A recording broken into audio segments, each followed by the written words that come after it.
लक्ष्मी जी ने पूछा है, जो हमारा D1 चार्ट का लगन है, यानी कि लगन कुंडली है, वो क्या दिखा रही है? और नमांश का जो लगन है, वो क्या दिखा रहा है? क्या दोनों में आपस में कोई कोरिलेशन बनता है? नंबर 1 बात। तो इसका आंसर सिंपल है, D1 चार्ट वो है जो दूसरे लोगों को दिखाई देता है। समझिएगा बात। D1 चार्ट में जितनी भी चीजें आ रही हैं, ये वो चीज हैं जो सामने से सभी को दिखाई देती हैं और काफी हद तक वो प्रकट है। आपने खुद ने ही उन चीजों को प्रकट किया हुआ है, बट इसमें आपके अंदर का फीलिंग फैक्टर नहीं है। अब यहाँ फीलिंग फैक्टर का मतलब मैं समझा देना चाहता हूँ। हम अपने जीवन में हर पक्ष को एक अलग फीलिंग से देखते हैं।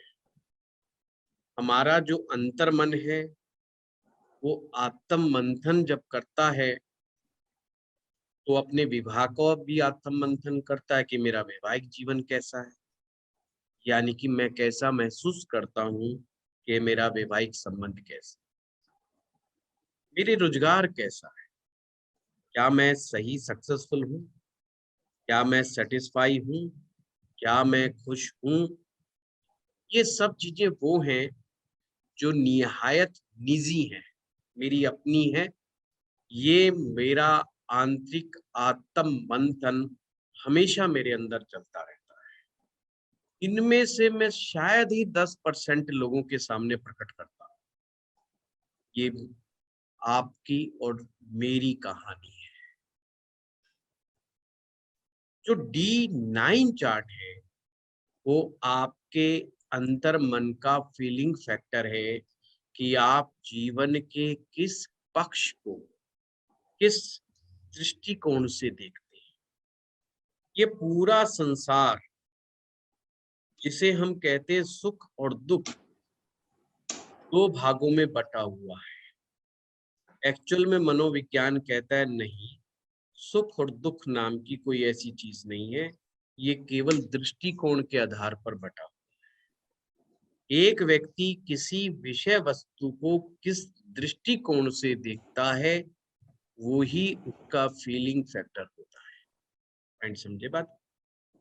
जो हमारा नामांश चार्ट है, वो हमारे अंतर मन में होने वाली प्रक्रिया का अंश है। हम पति पत्नी जब होते हैं,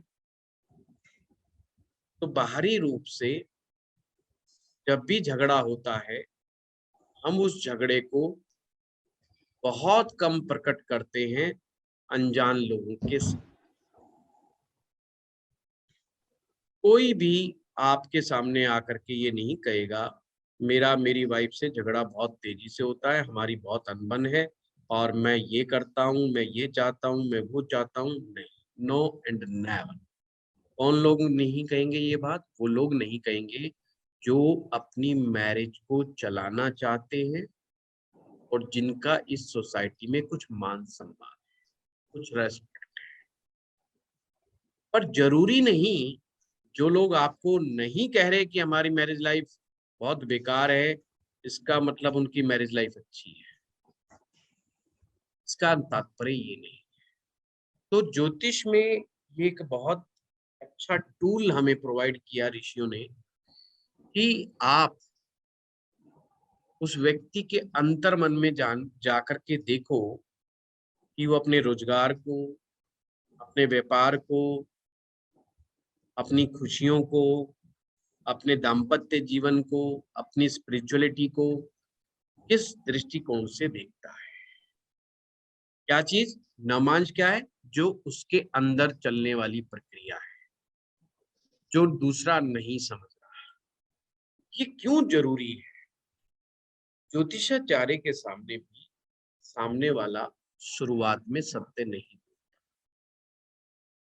जब तक कि वो उस ज्योतिषी पर पूरी तरह से फेथ नहीं करेगा, कि हाँ, ये एक रिलायबल आदमी है, ईमानदार आदमी है, मैं अपनी बात को इसके सामने रखूंगा तो वह मजाक का पात्र नहीं बनेगा। जब तक वो आपके ऊपर छोड़ देता है कि आप खुद ही पता करें मेरी कुंडली में क्या है। अगर आप उससे कोई बात पूछते हैं तो ये वही बात की इंफॉर्मेशन देता है जो बात सभी को पता है। अगर मियाँ बीवी का झगड़ा चल रहा है तो वो सिर्फ वो इंफॉर्मेशन दे रहा है कि साहब मेरा और मेरी वाइफ का बनता नहीं है। पर वो आपको ये इंफॉर्मेशन बिल्कुल नहीं दे रहा है कि ना बनने के पीछे क्या रीजन, और तमाम वो रीजन भी बता सकता है जो कि फेक हो सकते हैं, झूठे हो सकते हैं, मनगढ़ंत हो सकते हैं। तो एक ज्योतिषी के लिए सबसे बड़ी प्रॉब्लम ये है कि जब तक वो बीमारी को सही तरह से डायग्नोज नहीं कर लेगा कि इस समस्या का रूट कॉज क्या है, वो उसका इलाज भी नहीं कर पाएगा। तो रूट कॉज को जानने के लिए, किसी भी समस्या के रूट कॉज को जानने के लिए हमारे यहाँ पर वर्ग कुंडलियों का प्रावधान है। अगर हमें अपने मैरिज लाइफ, अपना धर्म, अपना व्यापार, अपनी खुशी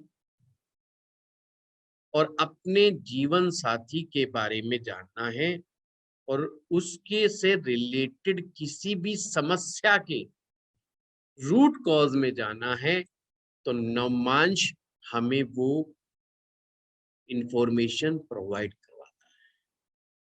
जो इंफॉर्मेशन एक प्रथम दृष्टया का मतलब एक मुस्त देखने से कभी कभी D1 में प्राप्त होती हुई प्रतीत नहीं होती। मैंने ये नहीं कहा कि मिलती नहीं है इंफॉर्मेशन, इंफॉर्मेशन मिलती है, पर उसके लिए स्टूडेंट को एक लंबा अभ्यास करना पड़ेगा कि वो हर चीज D1 से निकाल सके। पर जब वो हर चीज D1 से नहीं निकालने में सक्षम हो पाता, क्योंकि एक बड़ा विषय है ज्योतिष, बहुत बड़ा सब्जेक्ट है, इसलिए एक सॉल्यूशन दे दिया गया कि आप थोड़ा सा शॉर्टकट ले लो। शॉर्टकट के अंदर नवमांशा आपके लिए एक बेटर टूल कर दिया, जिसमें वो जाता है, ज्योतिषाचार्य नवमांश में दिखता है और तुरंत पता लगा लेता है कि मामला क्या है और क्या नहीं। जैसे फॉर एग्जाम्पल, हम मैक्सिमम नवमांश को, जो हमारे देश में इसका उपयोग किया जाता है, वो किया जाता है वैवाहिक संबंधों को देखने के लिए। सबसे ज्यादा पॉपुलर माना जाता है कि अगर मैरिज लाइफ देखनी है तो नवमांशा देखो, नवमांशा का एनालिसिस करो। ग्रहों की स्ट्रेंथ देखते हैं वो एक अलग बात है, पर सबसे ज्यादा जो उपयोग में आता है वो मैरिज लाइफ को लेकर के आता है। और सबसे ज्यादा लिटरेचर भी आपको मैरिज लाइफ पर ही मिलेगा, नवमांशा को लेकर के। कोई व्यक्ति अपनी मैरिज लाइफ से खुश है कि नहीं खुश है,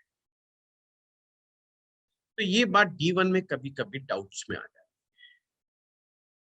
देखने में हर कोई अच्छा लगता है, देखने में सब भले मानस नजर आते हैं, पर जब हम नवमांश कुंडली के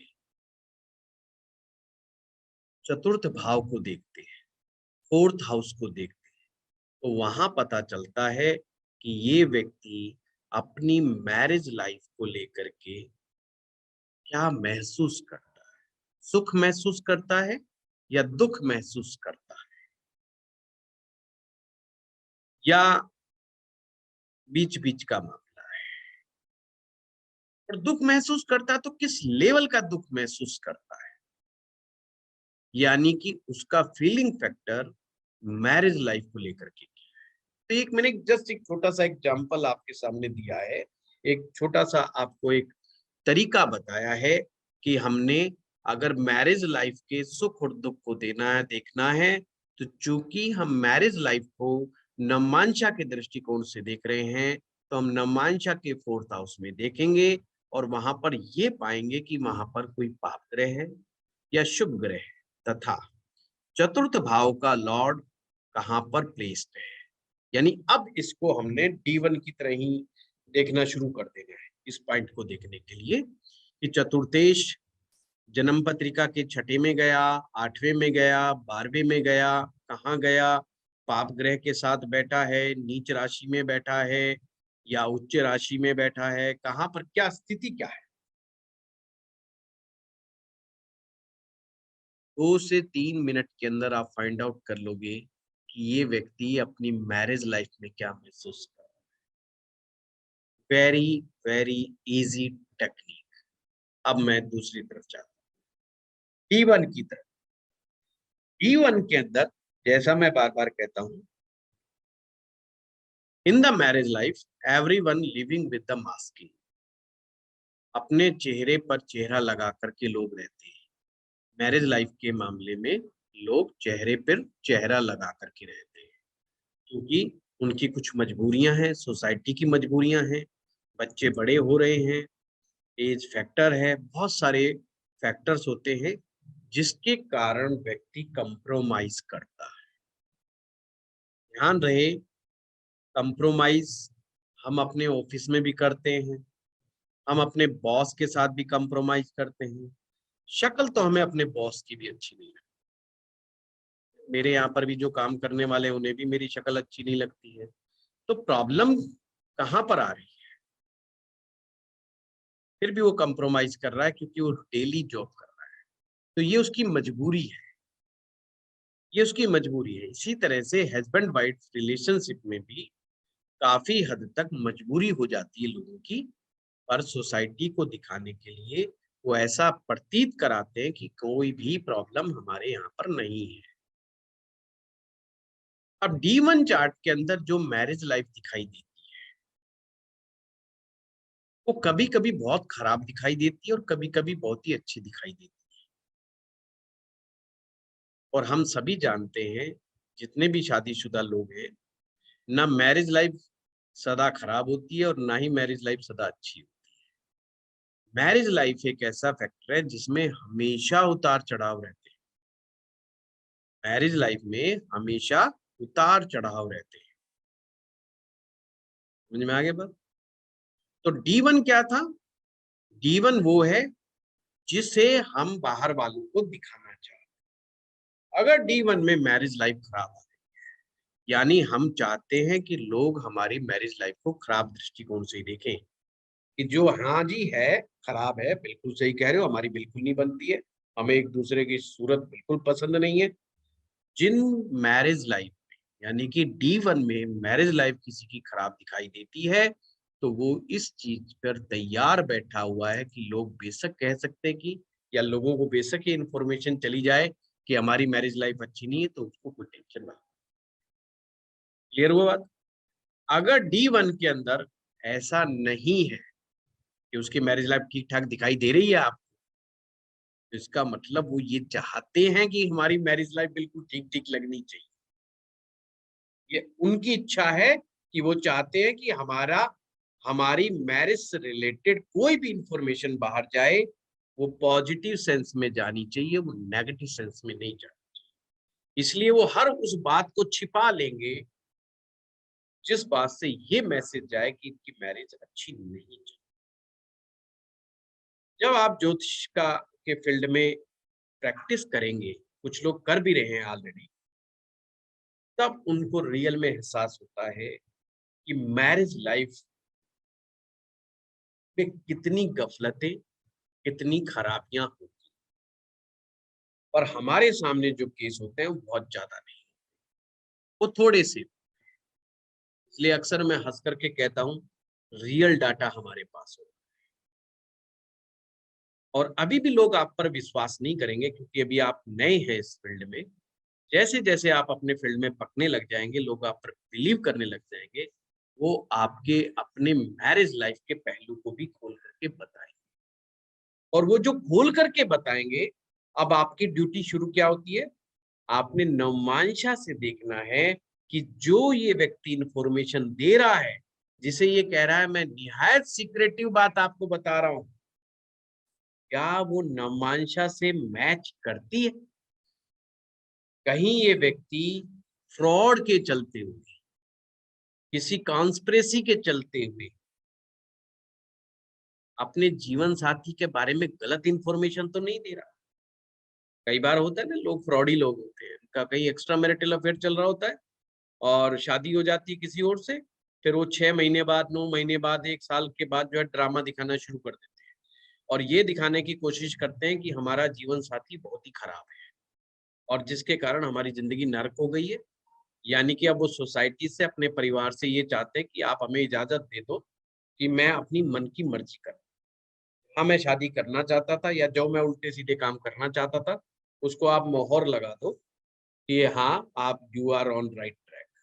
वो इसलिए ड्रामा रच रहे हैं। कई लोग, जैसे महिला अगर ड्रामा रचेगी तो क्या कहेगी, भई मेरा हस्बैंड ये खराब, वो खराब। ऐसे ही पुरुष कहेगा मेरी स्त्री बहुत खराब है, ये खराब, उसका स्वभाव बहुत खराब है, वो तो फलाना है, वो तो ढिमकाना है। ऐसे केसेस हम महीने में 15-20 केस हम देखते हैं, जिसके अंदर लोग अपनी मैरिज लाइफ से रिलेटेड झूठ बोल रहे हैं। अब ज्योतिषी को ये समझना है कि ये झूठ है या सच है। अगर सच है तो फिर आपने उसको देखना है कि ये मैरिज चलेगी या मैरिज नहीं चलेगी। अगर ये मैरिज चलती हुई नहीं दिखाई दे रही है तो उसको वहां पर गाइड करें कि फुल स्टॉप लगाओ, इस रिलेशन से आप बाहर आ जाओ।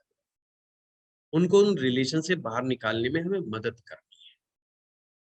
अगर हमें लग रहा है इसके बाद कोई ऑप्शन नहीं है या इसकी नीयत में खोट है, ये मैरिज चल सकती है, ये कुछ ग्रह की कोई ऐसी दशा चल रही है इसके ऊपर जिससे इसकी बुद्धि काम नहीं कर रही है सही ढंग से, तो उसकी काउंसलिंग करनी चाहिए और उसको समझाना चाहिए you are not on right track और इसका आपको भुगतान करना पड़ेगा कर्मा के रूप में।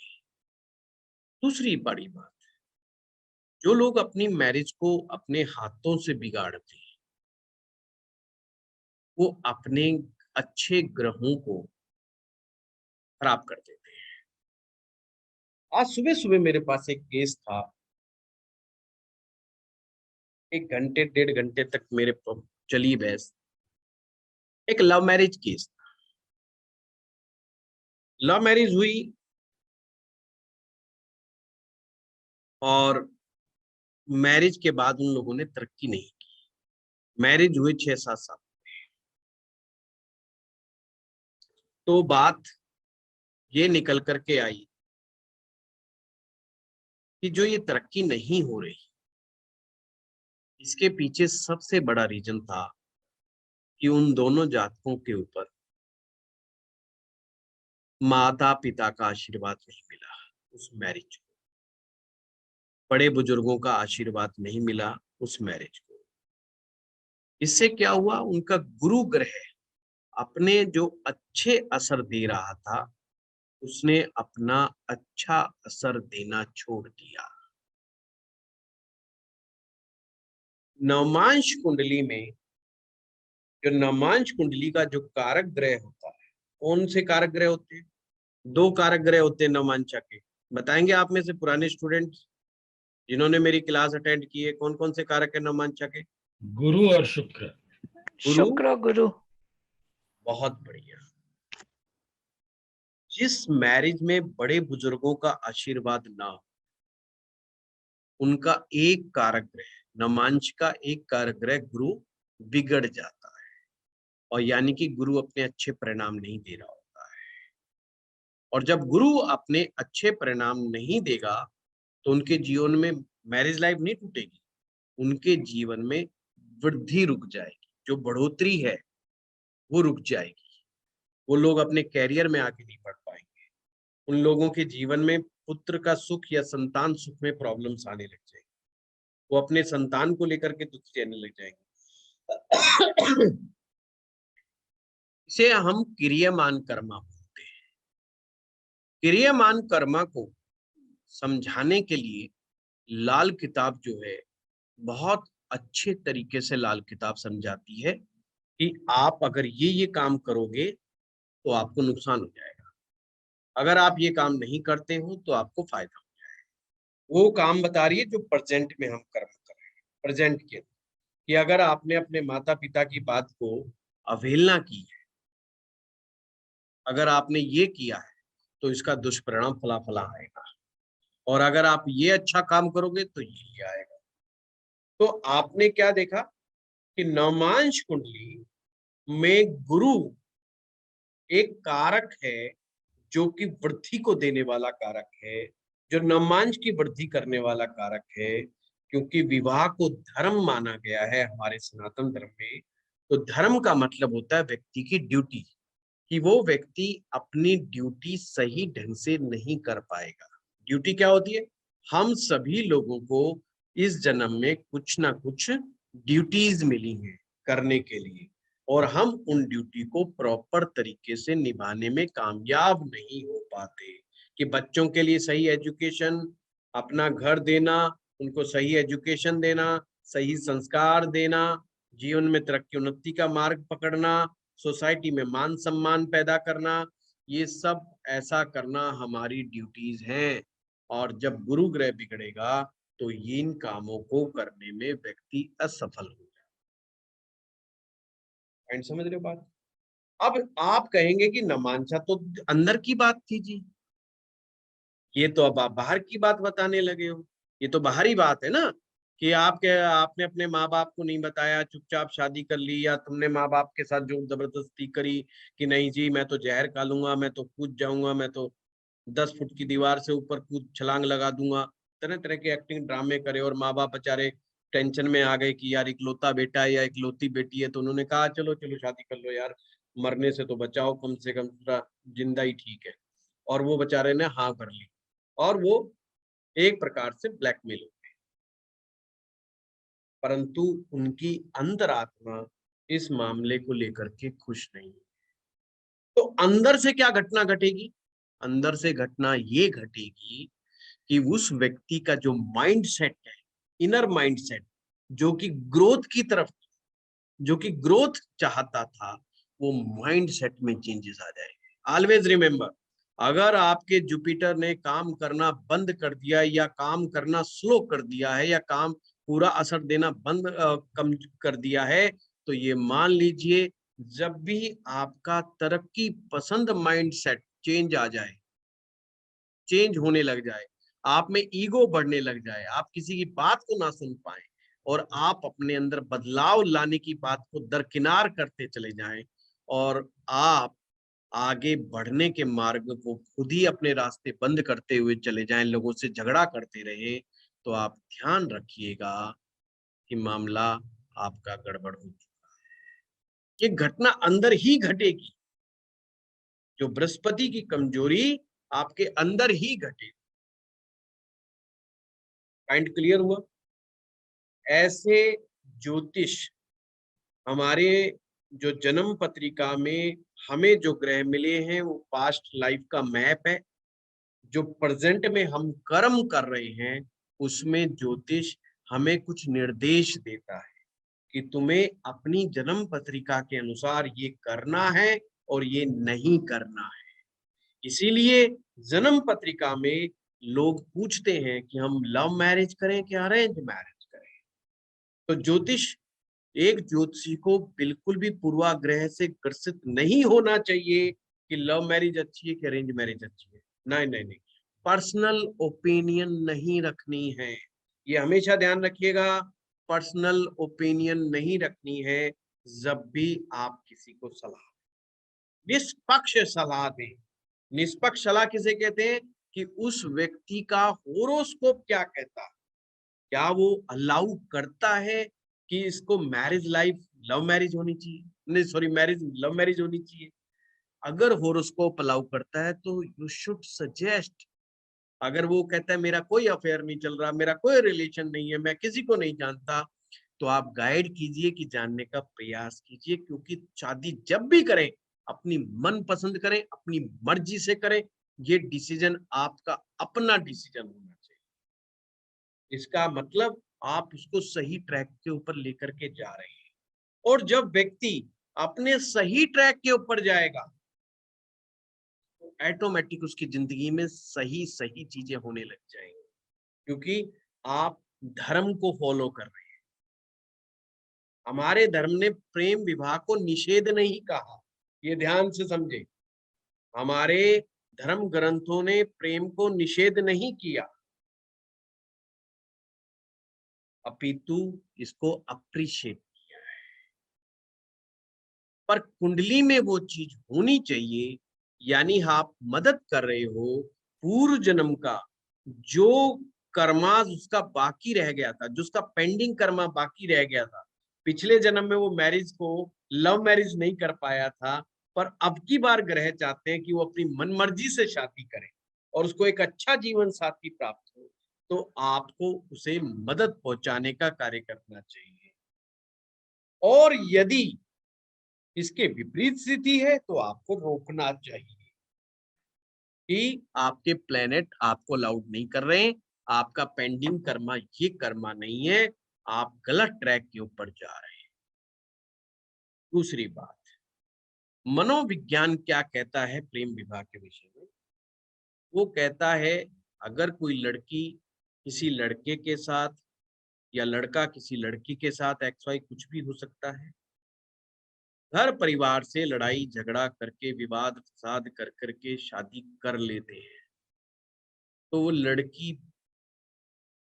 के कुछ लक्षण मिलेंगे कुंडली के अंदर। हमेशा ध्यान रखिएगा, बिना लक्षणों के ऐसे ही नहीं मामला बन जाएगा कि वो ऐसे ही किसी के साथ भाग जाएगी या किसी के साथ चली जाएगी या कोर्ट मैरिज कर लेगी।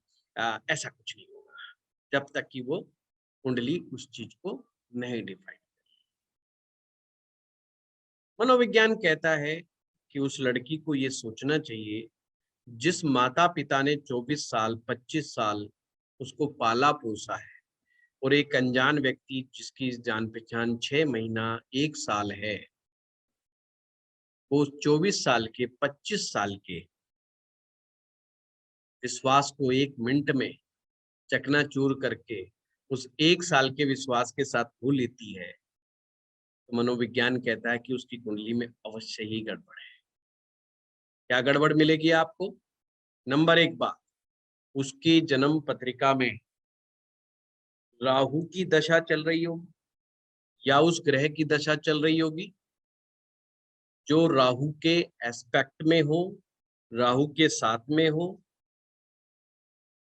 या छठे भाव की दशा चल रही होगी या 8वें भाव की दशा चल रही। नंबर 2 बात, लग्नेश, हमेशा ध्यान रखिएगा, लग्नेश अवश्य ही या तो 6 8 12 में होगा या पाप प्रभाव में होगा। अब दूसरी तरफ चलते हैं, नमांशा की तरफ चलते हैं। कुछ लोगों का ड्रीम होता है लव मैरिज करना, यार शादी तो करेंगे पर अपनी मर्जी से करेंगे, है ना? एक फिल्म आई थी जब वी मेट, आपने देखा होगा, उसमें करीना कपूर कहती है कि शादी तो करूंगी पर मैं भाग करके शादी करूंगी, तो मेरा सपना है कि मैं भाग करके शादी करूं। तो ये कोई फिल्म ऐसा नहीं कि वो ड्रीम वर्ल्ड है तो इसमें इसलिए दिखाया गया, ये वास्तव में ऐसी घटनाएं होती हैं और बहुत सारे लोग होते हैं जिनका ड्रीम होता है कि हम सिर्फ अपनी मनमर्जी से ही शादी करें।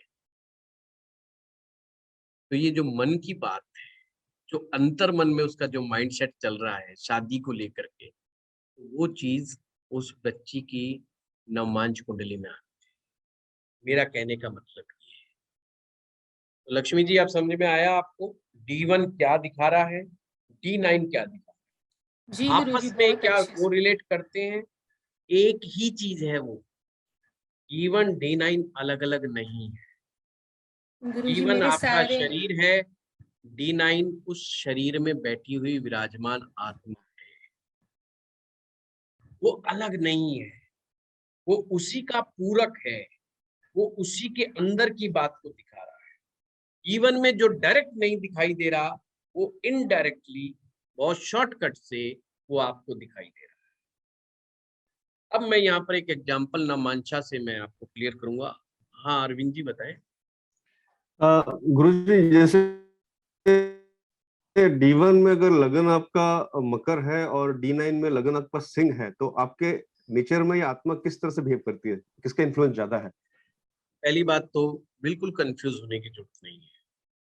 अगर D1 में आपने बताया कि मकर लगन है, तो मकर लगन D1 में जिस प्रकार से आप देखते आए हैं उसको उसी प्रकार से देखिएगा। अब D9 में क्या हुआ? D9 में सिंह लगन निकल करके आ गया, नमांश का लगन सिंह आ गया। हाँ मैं क्लास में बात करूँ, कोई अर्जेंट नहीं।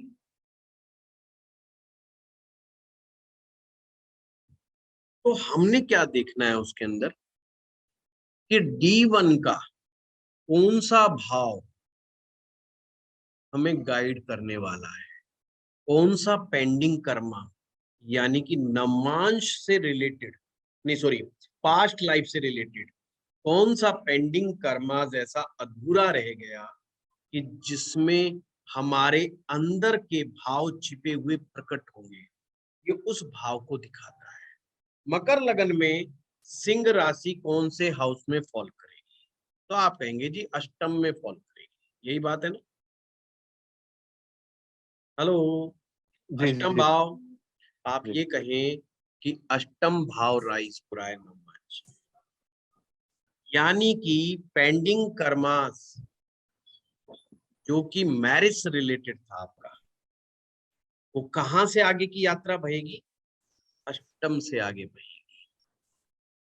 एक गुप्त प्रेम संबंध पूर्व जन्म में जो छूट गया, व्यक्ति इस जन्म में उसी प्रेम संबंध की तलाश में है।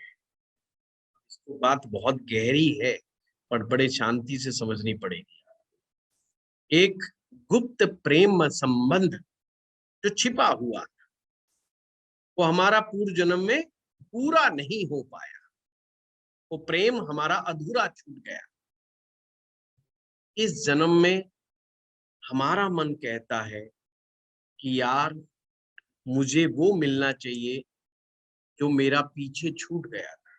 तो हमें इस जन्म में तो नहीं पता ना हम पीछे क्या छोड़ आए।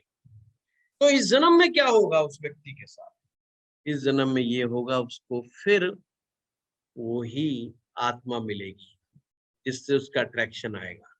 समझिएगा बात, उसका अट्रैक्शन होगा बिफोर मैरिज उसके, और वो देखते ही ऐसा लगेगा उनको पता नहीं क्या भूली बिसरी यादें एक हो गई और हम तो पता नहीं कितने समय से एक दूसरे को जान रहे हैं। एंड अगेन अब आपने आगे इन्वेस्टिगेट करना है, क्या वो प्रेम संबंध फिर संबंध में मतलब मैरिज रिलेशनशिप में बंध पाएगा या नहीं बंध पाएगा।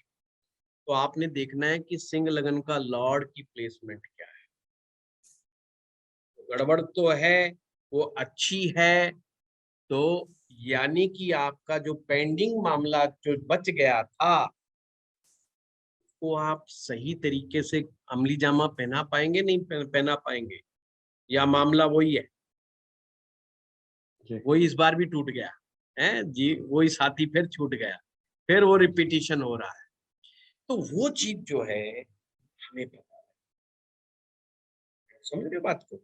तो एक प्रकार से अष्टम भाव राइज हो गया कि हमने पूर्व जन्म में कुछ ऐसी गुप्त चीजें, हमारे गुप्त डिजायर्स हमारे साथ थी जिन्हें हम पूरा करना चाह रहे थे, उन्हें हम फुलफिल नहीं कर पाए।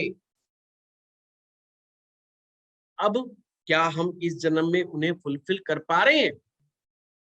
पक्की बात, अगर हम फुलफिल कर पा रहे हैं तो क्या होगा, जैसे जब हमारी कोई इच्छा पूरी होती है तो हमारे को क्या मिलता है, खुशी मिलती है। मिलता है कि नहीं मिलता। एक कोई हमारी पुरानी डिजायर हो और वो खुश और वो पूरी हो जाए तो हम कितने खुश होते हैं, हमारे अंदर सेटिस्फेक्शन का भाव आए। क्या आएगा, सेटिस्फेक्शन का भाव। और अगर नहीं हुआ तो सेटिस्फेक्शन का भाव नहीं आएगा। अब इसको कैसे दें, अभी अभी मैंने सूत्र बताया। सिंह लगन के नमांश में ये देखो चौथा भाव के हालात क्या है कि बिछड़ा साथी मिला कि नहीं मिला, मन का मीत मिला कि नहीं मिला। अगर वहां गड़बड़ आ गई इसका मतलब नहीं मिला, अब की बार भी कर्मास गड़बड़ हो गया, अब की बार भी वो ट्रैक हमें नहीं मिला। अब उसका लक्षण क्या होगा, अब समझिएगा लक्ष्मी जी, उनके दिल दिमाग में क्या चलेगा। अब सोचने वाली बात है। अब ये बात कभी जातक नहीं बताएगा, ये ध्यान रखिएगा कि वो तुम्हारे सामने बताएगा, नहीं बताएगा। उसके दिमाग में ये चलेगा, शादी तो हो गई, चला भी रहा हूँ, सब कुछ है, छोड़ के भी नहीं भाग सकता हूँ, पर यार वो होता तो ज्यादा बेहतर, वो होता तो ज्यादा बेहतर। शायद अभी भी किसी मुकाम पर मुझे मिल जाए तो बेशक मैं शादी ना कर सकूं, कम से कम यारी दोस्ती रह जाए, किसी तरीके का आदान प्रदान ही चलता रहे, मैसेज ही होते रहे, आजकल फेसबुक पे ही दिखते रहे मामला, और वो जैसे ही फेसबुक पे देखेगा उसका दिल दिमाग एकदम तंदुरुस्ती में आ जाए। ये लक्षण मैं बता रहा हूँ। तो इससे क्या हुआ, आपने पेंडिंग कर्माज आगे कहाँ से शुरुआत हो रही है। तो हमने अष्टम से देखा कि गुप्त डिजायर्स जो थी वो बहुत सारी, ये तो मैंने जस्ट एक एग्जांपल लिया है फॉर द मैरिज पर्पज, आप लोगों को समझाने के पर्पज से। उसके साथ बहुत सारी गुप्त इच्छाएं जो कि पूरी नहीं हुई थी, उनको पूरा करने के लिए, अब आप इसको ज्योतिष से भी जोड़ के देख सकते हैं, क्योंकि ज्योतिष भी अष्टम का ही परिणाम है कि व्यक्ति पिछले जन्म में भी तंत्र की विद्याएं, ज्योतिष, मंत्र, जाप, इनको सीखने का प्रयास कर रहा था, अधूरा छूट गया, अब वो फिर शुरू हो रहा है, अब वो फिर सीखेगा, फिर वो ज्योतिष सीखेगा, फिर वो मेडिटेशन सीखेगा, फिर मंत्रों की चांटिंग सीखेगा, फिर वो स्पिरिचुअलिटी सीखेगा, ये पक्का कि हाँ साहब ये सीखेगा। पर यहाँ पर हमें फिर मदद किसकी लेनी है, नवम भाव की मदद लेनी है कि वो उन चीजों से सेटिस्फाई है कि नहीं है। अगर आपने ज्योतिष को देखना है, स्पिरिचुअलिटी को देखना है, रिचुअल्स को देखना है, तो फिर नवमांशा के नवम को पकड़ना कि वो उसको किस दृष्टिकोण से। अगर नवमांशा का नवम भाव वेल प्लेस्ड है, अच्छा है, शुभ ग्रहों के प्रभाव में है, तो इस जन्म में वो ज्योतिष भी सीखेगा, वो मेडिटेशन की प्रैक्टिस भी करेगा, वो स्पिरिचुअल लोगों के संपर्क में भी आएगा, वो सारे वो काम करेगा। तो ऐसे हम प्रेडिक्शन करते हैं, ऐसे हम एक गाइडलाइन खींच देते हैं सामने वाले। क्लियर हुआ अरविंद जी? जी जी गुरु जी। कुछ चीजें अरविंद जी बहुत गहरी होती हैं, पर धीरे धीरे अभ्यास करने से वो चीज पकड़ में आने लगी। तो हमेशा ये ध्यान रखें। तो लक्ष्मी जी, जो भी नवमांश में लगन होता है हमारा, वो D1 से रिलेट करता है। D1 चार्ट में उठाइए कि वो कौन सा भाव है आपका।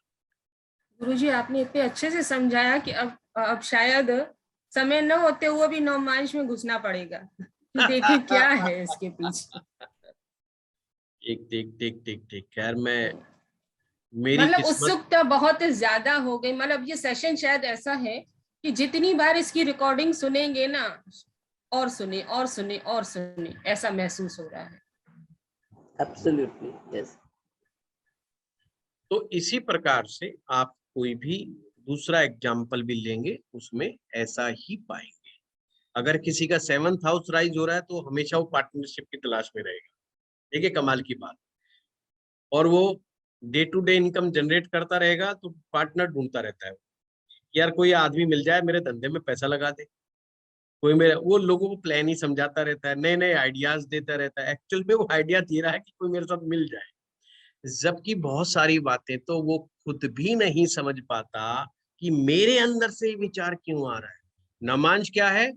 आपके अंदर से उठने वाला विचार नमांश है कि आपके अंदर कोई ऐसी ताकत बैठी है जो आपको एक स्पेसिफिक डायरेक्शन में लेकर के जाती है। वो ताकत क्या है? वो आपकी नमांश कुंडली बताती है। अब मान लीजिए किसी व्यक्ति का नवमांश कुंडली का जो लगन है, वो अगर केंद्र में बैठा है, त्रिकोण में बैठा है, कहाँ बैठा है, कैसे बैठा है, उसकी प्लेसमेंट क्या है, तो ये उस चीज के माइंड सेट को दिखाता है कि जो जिस भाव से निकल करके आ रहा है D1 से, कि वो उस कर्मास को करने में कितना एफर्ट्स लगाएगा, कितना एफर्ट्स करेगा कि यार जो पूर्व जन्म का मामला था ना उसको पूरा करा जाए। जबकि उसे ये बात नहीं पता, वो ऐसे नहीं सोचेगा कि मैं पूर्व जन्म का मामला पूरा करने जा रहा हूँ, पर अंदर से उसका एक ड्राइविंग फोर्स आएगा जो उसको उसी काम की तरफ प्रेरणा देगा। सपोज करो किसी का पंचम भाव राइज हो रहा है, 5th हाउस राइज हो रहा है,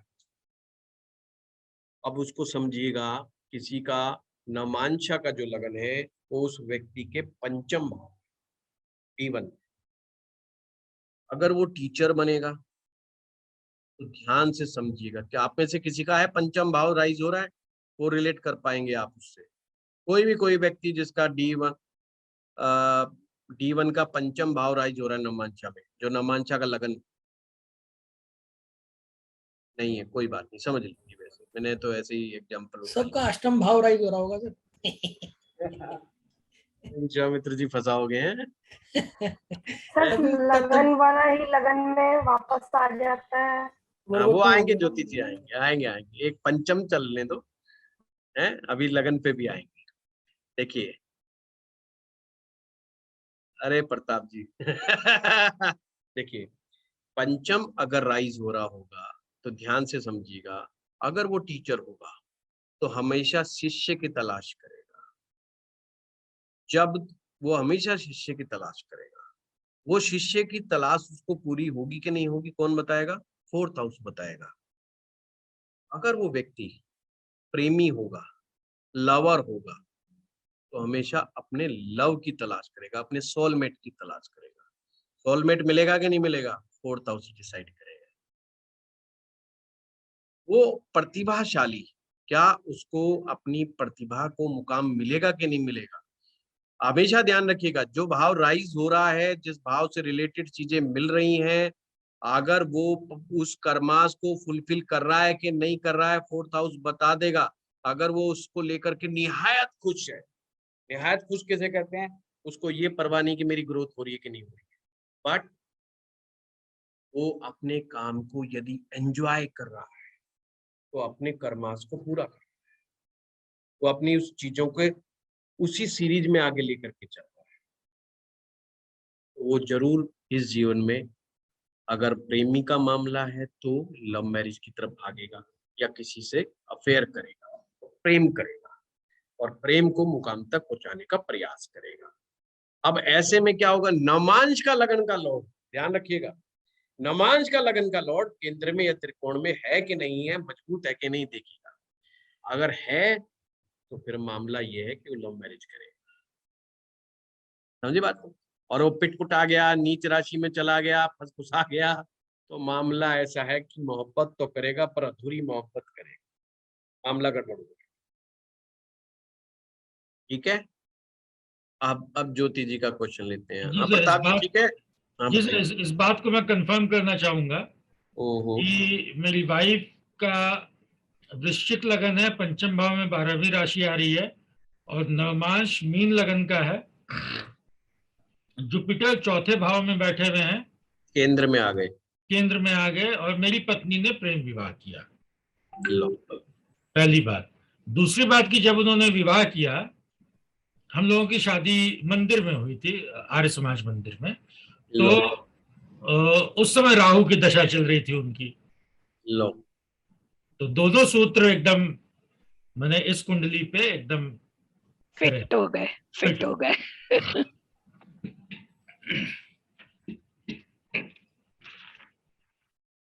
देखिए, तो मैं भी अपने आप को शाबाशी दे दूं, मैं भी अब अपने आप को शाबाशी दे सकता हूँ। ऐसा टीचर नहीं मिलेगा बिना किताब के, बिना सिलेबस के, बिना टॉपिक के, और सटीकता से बताते बात को, और बिल्कुल एक्यूरेट और बहुत गहरे स्तर। जब आप में से बहुत सारे लोग नए नए मेरे पास आए थे कोरोना काल के अंदर, मैं उनको हमेशा एक ही प्रवचन देता था और एक ही वचन देता था, चिंता मत करो, सिखा दो, परवाह मत करो, बता दो, और बहुत आसान तरीके से बताऊंगा, बिल्कुल टेंशन लेने की जरूरत नहीं, किसी चीज की आवश्यकता नहीं पड़ेगी। तो मैं उसी कार्य को आज भी मैं पूरा करने में लगा हूँ। तो मैं हमेशा एक बात कहता था, मैं 20 सूत्र नहीं दूंगा, मैं 5 सूत्र दूंगा, पर पांचों आपको मैक्सिमम सटीक मिले, मोर देन 90% केसेस में बिल्कुल इम्प्लीमेंट, और आसान इतने होंगे कि दिमाग पर जोर देने की जरूरत नहीं पड़ेगी, बिल्कुल भी, बस लॉजिकली चीजों को समझते चले जाओ, प्रॉब्लम नहीं आए। क्योंकि मैं ईमानदारी से वो चीज देता हूं जिसको मैं प्रैक्टिस करता हूं। जिस चीज को मैं प्रैक्टिस नहीं देता हूँ, मैं एक्सप्लेन भी नहीं करता, चाहे वो कोर्स में हो, चाहे वो किताब में हो, चाहे कोई मुझे कितना ही फोर्स करे कि ये बता दो, ये समझा दो, मैं उस पर हार्ड वर्क ही नहीं करता। और उल्टा मैं ये परवाह नहीं करता हूँ कि लोग मेरे बारे में क्या सोचेंगे, उल्टा मैं खुद ही कह देता हूँ, हाँ भाई मैं हार्ड वर्किंग नहीं, मैं मूडी आदमी हूँ, समझ लो बात, ऐसे ही चलेगा मामला। पर आपको ईमानदारी से, चाहे आप मुझसे किसी भी डिविजनल चार्ट्स की बात करें, और इंस्टेंट, बिना किसी तैयारी के, बिना किसी और चीज के, जो मुझे आता है वो आता है, और जो नहीं आता वो नहीं आता, उसके लिए मैं बिल्कुल मना कर दूंगा, एक ही उसी समय मना कर दूंगा कि साहब इस मैटर में मैं बिल्कुल भी नहीं कहूंगा और इसको साइड में कर दूंगा। या मैं आपको कहूंगा मैं बिल्कुल भी इत्तेफाक नहीं रखता हूं, या ये कह दूंगा कि ये जो तरीका है सीखने का वो अच्छा नहीं है, या मुझे उसका मुश्किल लगता है, वो कठिन लगता है। तो ये तो चिंता ही मत करो, सब चीजें ठीक ठाक मिलेंगी। अब ज्योति जी कहाँ गई? अरे वो ठीक है। जो एक्चुअली में क्या है कि जो है ना, तस्वीरें कभी इधर हो जाती हैं, कभी इधर हो जाती है ना, वो तो अभी वो थोड़ी देर में इधर थी तो एकदम उधर, मैंने कहा पता नहीं कहाँ चलेगी। हमें डर लगता है ना ज्योति जी को कोई नाराज ना हो जाए। मैं महिलाओं को नहीं सर, नाराज नहीं बिल्कुल करता हूँ ज्योति जी, मैं महिलाओं को नाराज नहीं करता हूँ, पुरुषों को नहीं बख्शता हूँ। तो आप बिल्कुल, इसीलिए मेरे को चिंता हो जाती है कि चक्कर सर, क्या इसमें है। नाराज की कोई बात नहीं है, आज नहीं तो कल पूछ लेंगे, पूछेंगे तो आपसे ही। नहीं नहीं, मैं इसलिए आ रहा हूँ। अब इन्होंने क्वेश्चन रखा है कि D1 के अंदर भी वो लगन हो और D9 में भी सेम लगन, यानी जो D1 का लगन है वही D9 का। मान लीजिए कोई व्यक्ति मेष लगन का है तो D9 भी मेष लगन का ही है। तो क्या चीज है इसका मतलब? पहली बात तो व्यक्ति बहुत ही साफ और स्पष्ट है, बहुत ज्यादा लाग लपेट का आदमी है नहीं, षड्यंत्रबाज नहीं है।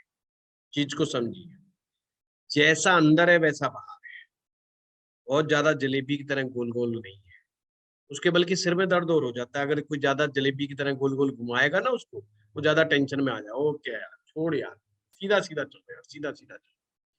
तो इन लोगों के अपने विजन, अपने गोल, अपने टारगेट क्लियर होते हैं, और ये हमेशा अपने गोल, अपने टारगेट्स के या अपनी डिजायर्स के पीछा करते रहते हैं हमेशा, और हमेशा अपनी पर्सनैलिटी को लेकर के, अपनी इमेज को लेकर के ज्यादा कॉन्शियस होते हैं।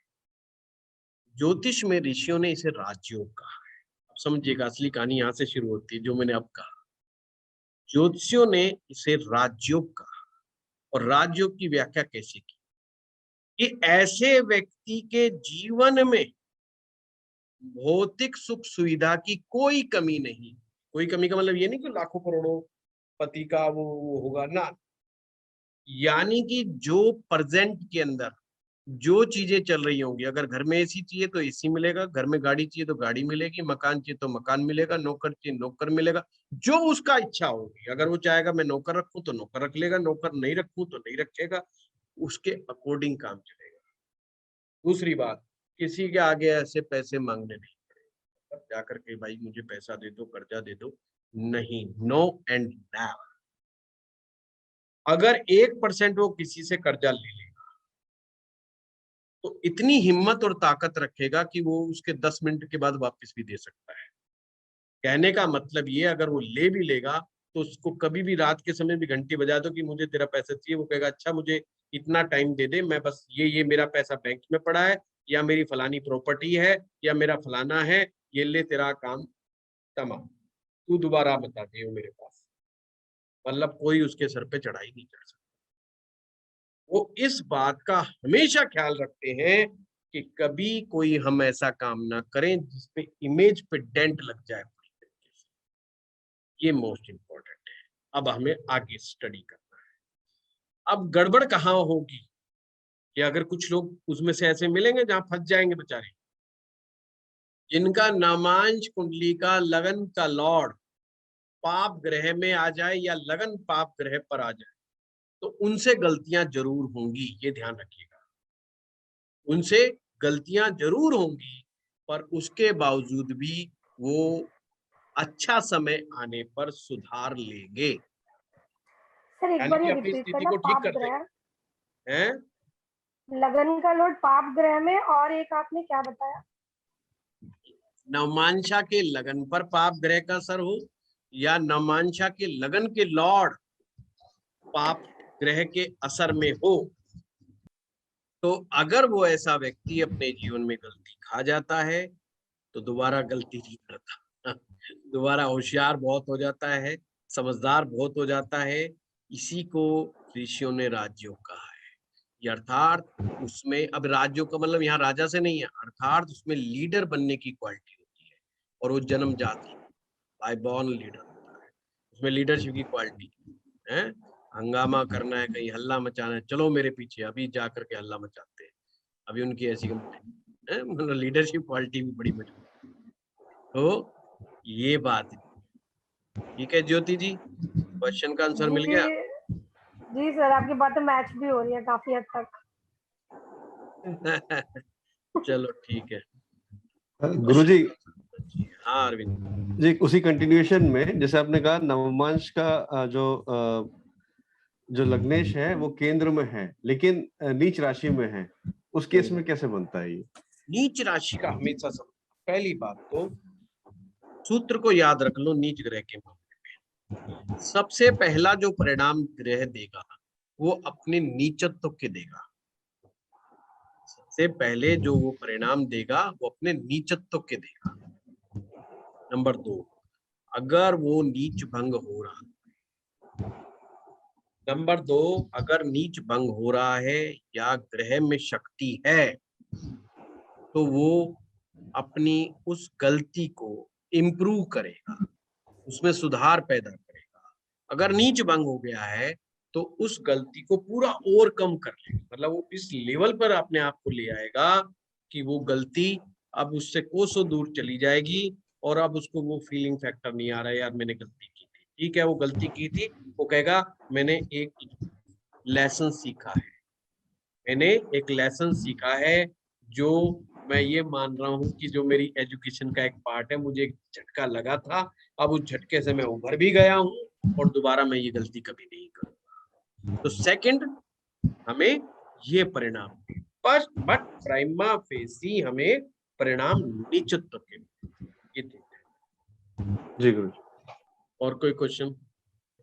सर जो भी आपने लगन कहा कि वो पाप ग्रह में आएगा या लगन में पाप ग्रह बैठेगा, तो जैसे कि मैंने अभी देखा तो इसमें जैसे कि जो लग्न है उसमें अगर केतु बैठ गया है लेकिन लगन का लॉर्ड भी केंद्र में है, तो भी जो आपने कहा कि लगन पीड़ित हो गया वही मानेंगे?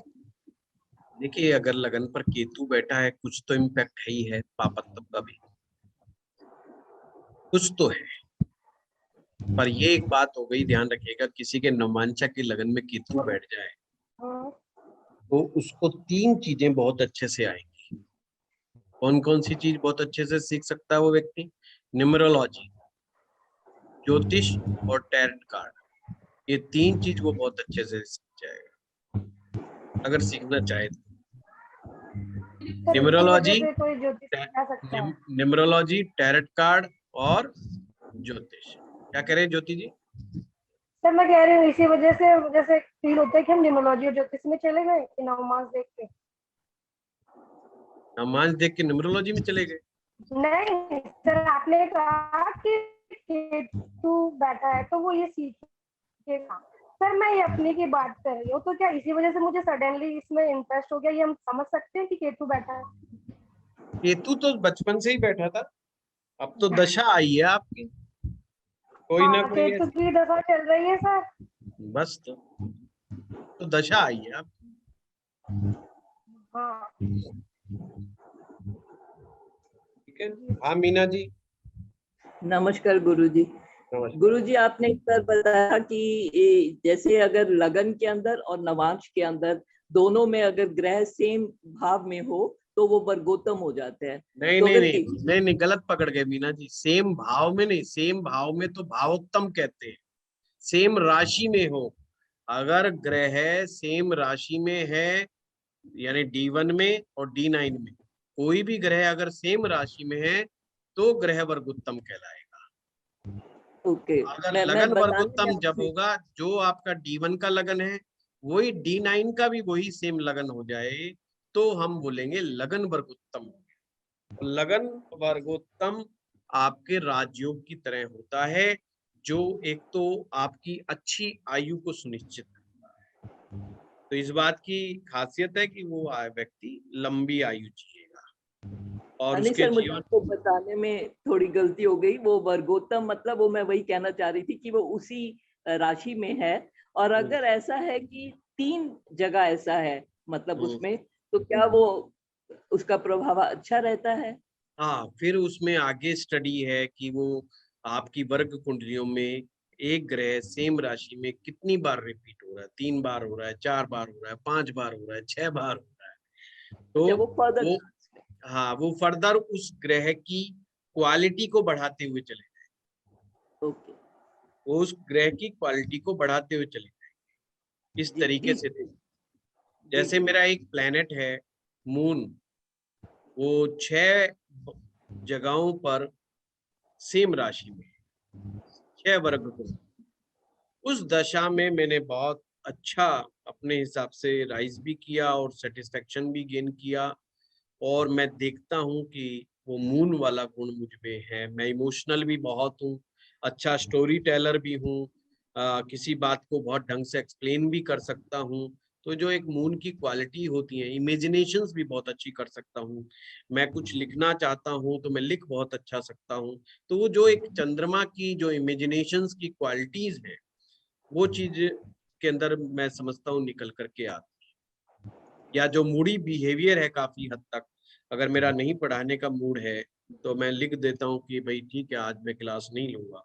और फिर मैं गुस्सा खा जाता हूँ, अगर फिर मुझे कोई कंपेल करे, नहीं तो जी ये तो लेना ही पड़ेगा, और फिर मुझसे पढ़ाया ही नहीं जाएगा। और कमाल की बात है, मुझसे फिर कोई मेष राशि के बारे में भी पूछ लेगा तो मेरे अंदर से नहीं निकलेगा। पर जब मैं मूड में हूँगा तो चाहे 3 घंटे कोई पढ़ ले और किसी भी टॉपिक के में मेरे को बिल्कुल गुस्सा नहीं आएगा, चाहे वो कितना भी टिपिकल चीजें पूछता रहे। तो ये मेरे अंदर जो मून की क्वालिटी है, जो बहुत ऊपर लेवल तक गई है, मेरा मानना है कि ये शायद इसी वजह से। Thank you sir. मेरा तो ना लग्न में और नवमांश में, दोनों में जो आपने बोला ना सेम राशि आती है। ये अच्छी बात है कविता जी, ये तो अच्छी बात है। क्वेश्चन कोई हो, क्वेश्चन बताओ तो हो गया। सर जैसे मेरा 8 नंबर राशि लग्न में है D1 में, और D9 में मेरा 7 नंबर की राशि है। तो अभी जैसे आपने बोला कि जिनकी 7 नंबर नवमांशा में आती है वो हमेशा पार्टनरशिप की तलाश में रहते हैं।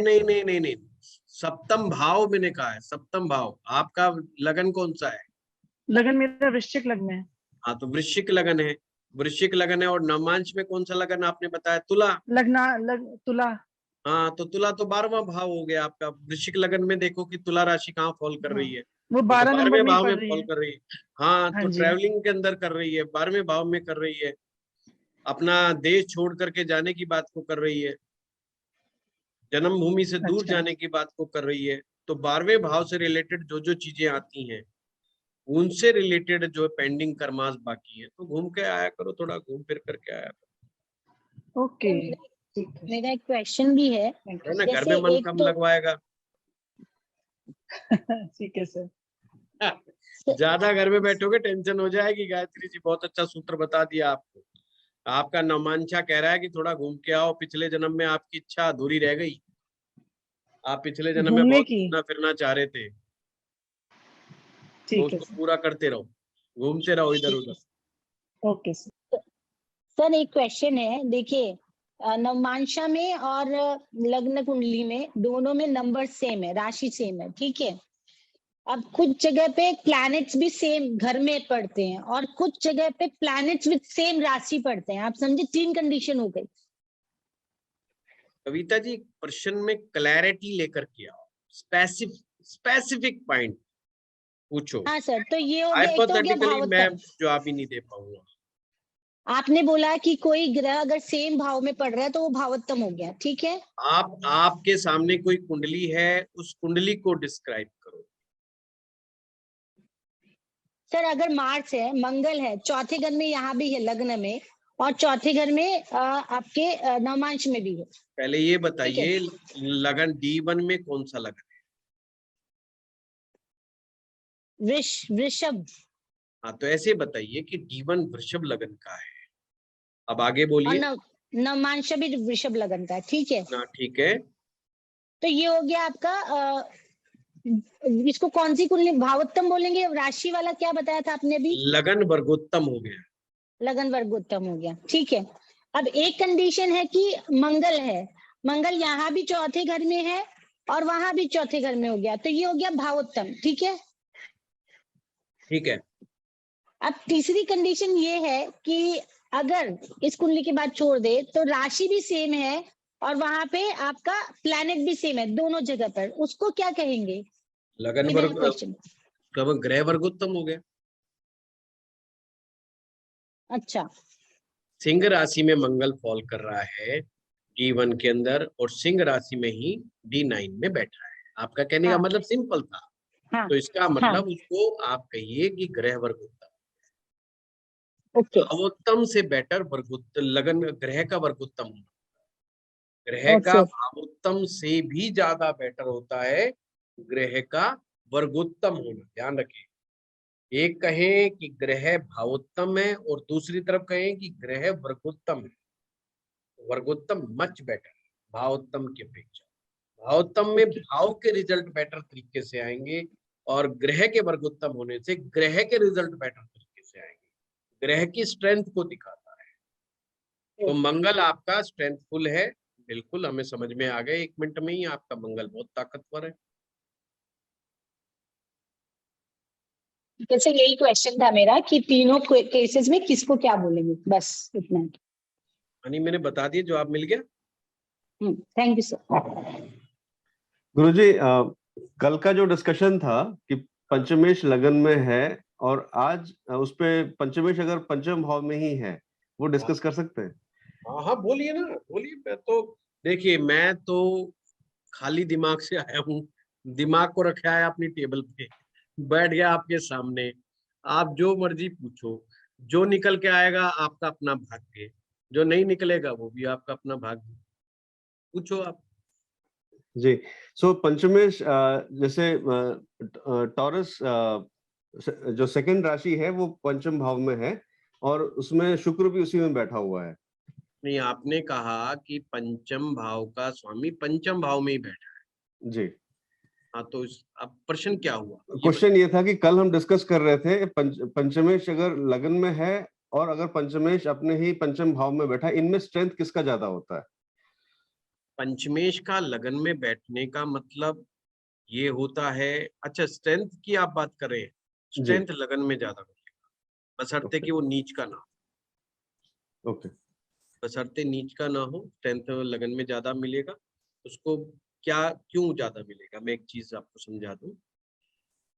दो केस पकड़िए, पंचम भाव का स्वामी पंचम है, यानी कि वो अपनी ही राशि में बैठा है। ग्रह खुश है, समझिए बात को, ग्रह खुश है जब भी, क्योंकि वो स्वग्रही हो गया। स्वग्रही ग्रह जो होता है वो प्रसन्न अवस्था का कहलाता है और उच्च का ग्रह अति प्रसन्न अवस्था का कहलाता है। अब दूसरा केस पकड़ लीजिए इसमें कि पंचम भाव का स्वामी लगन पर चला, उसने कितने भाव आगे गया? 9 भाव आगे गया है, अपने से 9वें स्थान पर बैठा है। और कुंडली का जो सबसे पावरफुल हाउस है वो फर्स्ट हाउस है। उसने कुंडली का सबसे ज्यादा पावरफुल हाउस को पकड़ा है और अपने से 9वें गया है। 9वें का मतलब है भाग्य इन्वॉल्व हो गया। पंचम का पंचम है, मतलब वो ग्रह अपने ही बल पर जो करेगा करेगा, पर यहाँ पर भाग्य भी सपोर्ट कर रहा है उस ग्रह को, लक फैक्टर भी सपोर्ट कर रहा है। यानी कि 9वें का जो एलिमेंट है वो भी उस ग्रह को फेवर करेगा, वो भी अंदरूनी रूप से उसको मदद पहुंचाएगा। लाल किताब में ये बहुत अच्छे तरीके से डिस्क्राइब किया जाता है कौन सा ग्रह किसको मदद पहुंचा रहा है, according to the situation. According to the situation, उसमें समझना और भी आसान है। आपको मैं बता दूं कि मेरा कोर्स भी आने वाला है। हम इसी महीने के एंड से हम लाल किताब शुरू करने जा रहा हूं मैं। जो भी पढ़ना चाहते हो आज मैसेज डाल दीजिएगा मुझे पर्सनली, तो मैं उनको ग्रुप बनाया हुआ है मैंने लाल किताब वालों का, तो उसमें मैं आप लोगों को जोड़ दूंगा। तो जो भी सीखना चाहेंगे डिटेल से, अब आसान सी है, मतलब देसी टाइप का मामला है, उसमें रेमेडीज का ज्यादा है उसके अंदर, तो जो भी सीखना चाहेगा वो। सर जिसे बिल्कुल भी और नॉलेज ना हो और उसी के लिए मीना जी, उसी के लिए नॉलेजफुल के लिए तो है भी नहीं। नॉलेजफुल को तो मैं अप्रिशिएट ही नहीं करता हूँ, मैंने कभी अप्रिशिएट ही नहीं किया नॉलेज वालों को। तो मैं तो चाहता हूँ कि वो लोग आए जिनको बिल्कुल कुछ नहीं आता, ताकि मैं उन्हें कुछ समझा पाऊँ। नॉलेज वालों को कौन समझा पाएगा, वो तो मेरे तो बस की बात ही नहीं, मैं तो पहले ही हार मान लेता हूँ। तो मैं तो उनके लिए कह रहा हूँ जिनको बिल्कुल ज्योतिष नहीं आता, जो शुरुआत कर रहे हैं या शुरुआत से सीखना चाहते हैं, जो ज्योतिष को एक नए दृष्टिकोण से देखना चाहते हैं, वो लोग लाल किताब में आए। हाँ जरूर है कि आपने जो प्राशर पढ़ा है उस प्राशर के सूत्रों में वो कुछ अच्छा इजाफा जरूर कर देगा, ये बात की श्योरिटी है। बहुत सी चीजें क्लियर हो जाएंगी। जैसे फॉर एग्जाम्पल, मैं एक एग्जाम्पल आपको बताऊं, शुक्र का चौथे भाव में बैठना। शुक्र यदि किसी व्यक्ति की जन्म पत्रिका में, मैं अभी उच्च नीच की बात नहीं कर रहा, यदि चौथे भाव में शुक्र किसी का बैठा हो तो अच्छा है या बुरा है, बताइए आप। दिग्बली हो गया। अच्छा है सर। सही होगा सर। अच्छा ही। दिग्बली हो गया, तो दिग्बली होने का क्या मतलब हुआ, अच्छा हो गया बुरा हो गया? अच्छा सर। बहुत अच्छा हो गया है ना। परंतु सर मेरा राशि के साथ बैठा, ये बड़ा ध्यान रखना होगा। राशि के अलावा मैं बात कर रहा हूँ, अरविंद जी लाल किताब इसको कहती है, भाई देखो ये मामला सास बहू का झगड़ा हो गया, सास बहू का झगड़ा हो गया। बात है, बिल्कुल सही कैसे बात। झगड़ा हो गया? चौथा भाव चंद्रमा का भाव है। शुक्र को दो ही ग्रह टेंट मारते हैं, एक सूर्य और एक चंद्रमा, ये डेंट मारते थे, शुक्र को कमजोर कर देते हैं। चौथे भाव में जब शुक्र आएगा तो वहां पे चंद्रमा ऑलरेडी बैठा हुआ है, तब वो कालपुरुष की कुंडली के हिसाब से तो चौथा भाव है जहाँ की चंद्रमा का राज, वो चंद्रमा के राज में शुक्र आए। चंद्रमा कौन है? आपकी माँ। शुक्र कौन है? आपकी पत्नी। अब संबंध समझ में आ रहा है? एक तरफ आपकी माँ है और एक तरफ आपकी पत्नी है, और दोनों में बनती कितनी है? और फंसेगा कौन? सैंडविच बनेगा कौन? बेटा। जिस व्यक्ति की जन्म पत्री में शुक्र चौथे भाव में होगा, तमाम लग्जरी की चीजें होगी, पर वो व्यक्ति सास बहू के झगड़े में फंस जाएगा, उसकी पत्नी की, उसकी माँ से नहीं बनेगी। देखो कितना सिंपल सा सूत्र है, पर इसको याद नहीं किया जा सकता। हम शुक्र के चौथे भाव में बैठने की तमाम बड़ाई करते रहते कि दिग्बली हो गया, भाई लग्जरी का आइटम देगा, दिग्बली हो गया, ये शुक्र की दिशा में चल देगा, ये चल देगा, शुक्र बहुत बढ़िया है। शुक्र बहुत बढ़िया है तो इसका पत्नी बहुत अच्छी आनी चाहिए। यहाँ पे ये मना नहीं कर रहा कि शुक्र पत्नी अच्छी नहीं आएगी, पत्नी तो अच्छी आएगी, पर उसकी माँ से नहीं बनेगी, और वो बुरी तरीके से पीड़ित मिलेगा लड़का। वो लड़का सास बहू के झगड़े में इतना स्ट्रेस में रहेगा कि पूछो मत। ये होना है। तो ये है लाल किताब, देसी से टाइप के मतलब उपाय, उसमें सूत्र चलते हैं उसके अंदर, तो उसमें वो चीज नहीं है, थोड़ा सा अलग हटके। थोड़ा आप जब डेमो क्लास में आएंगे देखेंगे, और मैं लाइव क्लास में तो कम से कम 3 बार पढ़ा चुका हूँ इस सब्जेक्ट को। ऑनलाइन फर्स्ट टाइम पढ़ाऊंगा, पढ़ाता मैं बहुत पहले ही, पर हमारे पराशर ये कोर्स इतने चल रहे थे, तो इसलिए मैंने उसमें डिस्टर्ब करना ठीक नहीं समझा, क्योंकि उसकी थोड़ा सा फिलॉसफी अलग है, थोड़ा सा हट करके है, तो इसलिए वो अलग दृष्टिकोण से चलती। कब शुरू करनी है ये क्लास? ये अरविंद जी मैंने समय तो रखा है कि 21 तारीख का। अच्छा अच्छा, अब देखो हमारी 2-4 दिन आगे पीछे होते देर भी नहीं लगती। कोई बात नहीं, नो प्रॉब्लम। चलो 21 तारीख फिक्स कर दी है। कल पहली पोस्ट हमने डाल भी दी है अपने फेसबुक वगैरह में, पर अच्छा, अभी ऐड इसकी मैं बाहर तो करूंगा नहीं। बाहर का मतलब हम इसको कमर्शियली वैसे नहीं चलाएंगे।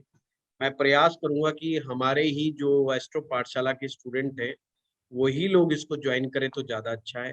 पूरे हिंदुस्तान में सबसे कम प्राइस रखा है, सबसे कम price. You can't imagine anyone. Price की तो इतनी जबकि प्रॉब्लम मेरी प्राइस जो मैं सोच के बैठा था उसका भी मैंने हाफ कर दिया, मतलब जिसको आप इग्नोर ही नहीं कर पाओगे जिसको देखेंगे। प्राइस इतनी इम्पोर्टेंट जी, बुक इम्पोर्टेंट है जी। प्राइस इतनी इम्पोर्टेंट नहीं है, बुक इम्पोर्टेंट। हाँ, मैंने तो प्राइस भी ऐसा कर दिया कि पूछो मत, कि मैंने कहा चलो सबको इससे बहुत सारे चेंजेस आएंगे, लोगों में कॉन्फिडेंस आएगा, लाल किताब करने के बाद उनमें रेमेडीज करने की हिम्मत आएगी और ज्योतिष को बहुत आसान तरीके से भी समझ पाएंगे। सर टाइमिंग क्या रहेगी? टाइमिंग शाम का रखा है 7:30 बजे का, शनिवार इतवार का। चलो ठीक है, ये भी ठीक है। सर एक क्वेश्चन मेरा है बिल्कुल अलग से जाकर। हाँ सर मेरे हस्बैंड की कुंडली है, ये बहुत पुराने बहुत पहले जैसे लोग ये इस टाइप की येलो बुक बनाते थे, तो इसमें उनके 2 टाइम दिए हुए हैं। एक तो उसमें लिखा है समय तो 2 बजे रात का, और उसके नीचे दिए हुए स्थानीय मध्यम काल 1:40 का। तो 2 सर बजे का इसमें समय, तो गायत्री जी 2 बजे का समय। जी सर। और जैसी कुंडली आप दिखा रहे हो, ये ऐसी कुंडली मैं हाथ से बना बना के सीखा हूँ। ठीक है सर। तो वैसे मैं बता दूं, मैं इतना पुराना भी नहीं हूँ। नहीं नहीं सर, पहले तो हमारी भी कुंडलियां ऐसी बनी हुई नहीं, हैं। ये जस्ट ये परिवर्तन जो आया, पहले ऐसी इवन 12 से 15 साल पहले ऐसी ही कुंडलियां बनी। हाँ ऐसी ही बनती थी, हमारा ऐसी ही बनती थी। हमने जब तो से बनाई है, कंप्यूटर आया तब से इसमें नहीं एग्जैक्ट टाइम बनाई, शुरू हो गया। हमने तो बनाई है ये सब। है क्या जी करे? सर। ये जब से कंप्यूटर आया तभी से एग्जैक्ट टाइम डाल के कंप्यूटराइज कुंडलियां निकलनी शुरू हुई, पहले तो सबकी ऐसी ही बनती थी। नहीं, पहले भी एग्जैक्ट टाइम डालते थे। स्थानिक समय का मतलब लोकल टाइम, वो जब आप जन्म पत्रिका हाथ से निकालते हैं, स्थानीय तो समय सूर्योदय सूर्यास्त को बीच में, सूर्यास्त में सूर्योदय घटा करके उसका टाइम मीन निकाला जाता है, वहां का लोकल टाइम पीरियड लिया जाता है। वो पूरा एक प्रोसीजर है, वो 5 से 7 मिनट खाता है सिर्फ। ठीक। वो कंप्यूटर ने हमारा टाइम बचा दिया। दूसरी बात, जिनका मैथमेटिक्स बहुत पुअर था वो गलत निकालते थे, वो इज्जत बच गई, बस ये समझ लो उन लोगों की। सर इसमें तो सर 20 मिनट का फर्क है। नहीं, वो एडवांस करेक्शन होता है ना। आप सिर्फ 2 बजे का मानिए, जहाँ जन्म ठीक है समय सर। लिख रखे, ठीक है आप सर। बाकी स्थानीय उन चक्रों में मत पड़िए, ठीक है सर। सीधा सीधा। मैं तो मैथ पढ़ाता हूँ, लेडीज भाग जाती हैं, इसलिए मैंने पढ़ाना बंद कर मैं पता नहीं क्या चक्कर है। सर हमारा जो नवम 10वां घर होता है वो हमारा कर्म का घर है। ठीक है। तो एक कुंडली है मेरे पास, इसमें D9 में जो ये है 3 नंबर की कुंडली है, ये मिथुन लग्न की कुंडली है। तो इसमें जो 10वें घर में राशि बैठी है मून, हाँ वो D9 में आ गई है लग्न पर। तो इसका मतलब इस व्यक्ति का घर से संबंधित। आप ढंग से चीज को समझा नहीं पाए। दोबारा मैं जैसे जैसे बोलूं वैसे वैसे बोलते जाइए। जी सर। आपने ऐसा बोलना है, D1 कौन से लगन का है? D1 है सर मिथुन लग्न का, तीसरे नंबर। अब D9 पे आ जाइए। D9 कौन से लगन का है? 11 नंबर का। कुंभ लगन का है। जी कुंभ सर। लगन का है। अब आप प्रश्न नवमांशा के 10वें भाव से रिलेटेड पूछ रहे हैं क्या? 10वें भाव में बैठा है ना सर ये इधर, तो 10वें भाव जैसे आपने बोला कि आपको प्रश्न नवमांशा से रिलेटेड पूछ रहे हैं, किससे रिलेटेड, ताकि मैं समझ मैं पाऊं। नवमांशा से रिलेटेड पूछ रही हूँ कि जैसे आपने बोला कि जो नवमांशा में लग्न पे आता है वो कोई पिछले जन्म का कर्म रह जाता है। हाँ, तो कुंभ अगर लगन, किसी का जो मेरे समझाने का मतलब था, आप मिथुन लगन से हैं और कुंभ हम्म, लगन वहां पे राइज हो रहा है, तो वो जन्म पत्रिका का कौन सा भाव राइज हो रहा है D1 का, वो देखिए। नाइन्थ नाइन्थ हुआ। 9th house, right, very good. हाँ, और सर बोलिए। 10वें में बैठा है। नवमांशा के 10th में बैठा है। नवमांशा में लग्न पर मून राशि है। सर ये ग्रह मिक्स हो। आप गलत एक्सप्लेन गलत कर रहे हो। हाँ 11 नंबर बैठा है। हाँ। 11 नंबर की राशि है, वो हो गया कुंभ लग्न। ठीक है सर, आप सही कह रहे थे। कुंभ लग्न पर तो छूट क्या गया। तो रहे तो ये तो सर खैर, मैं सर नवांश का कोर्स ना बहुत दिनों से रिपीट नहीं हुआ है आपका। इतना बढ़िया कोर्स है सर। मेरी ना आई ओपनिंग, मतलब मेरी प्रेडिक्शन इतनी बढ़िया हो गई है तब से, जब से नवांश का कोर्स किया ना मैंने भंडारी गुरुजी से। मतलब बहुत ही शानदार कोर्स था वो, नो डाउट। इसीलिए तो मैं अभी नहीं कर रहा विश्वामित्र जी।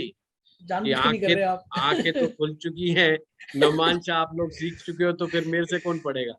नहीं सर, आपका अलग है। मैं भी अभी नवमांशा की प्रैक्टिस कर रही हूँ और आज बाई चांस मुझे भी मिल गया नवमांशा। नवमांशा सर आपका बहुत बढ़िया होगा, आप भी पढ़ा दो। हाँ। अरे आप भूल गए, आप भूल जाते हो।